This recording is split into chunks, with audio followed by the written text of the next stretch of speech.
దిల్ రాజు పరిస్థితి ఒక విచిత్రమైనటువంటి సంక్షోభంలో పడింది. ఇదివరకు ఏ పార్టీ వాళ్ళు అధికారంలో ఉన్నా సరే ఫిల్మ్ ఇండస్ట్రీకి సంబంధించినటువంటి వ్యక్తిగా తనకి మంచి గుర్తింపు, విలువ ఉండేది.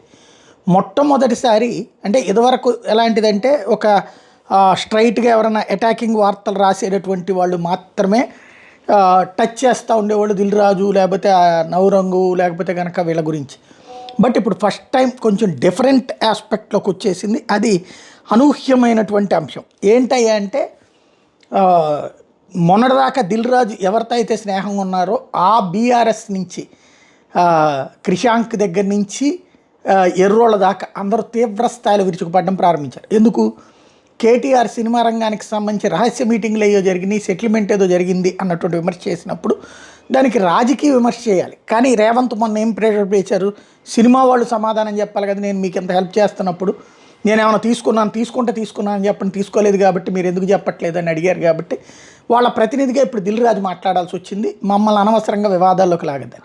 అసలు నిన్నెవరు లాగారు అంటూ దిల్ రాజు వాళ్ళకి తొత్తుగా మారిపోయాడు కాంగ్రెస్కి అన్నటువంటి.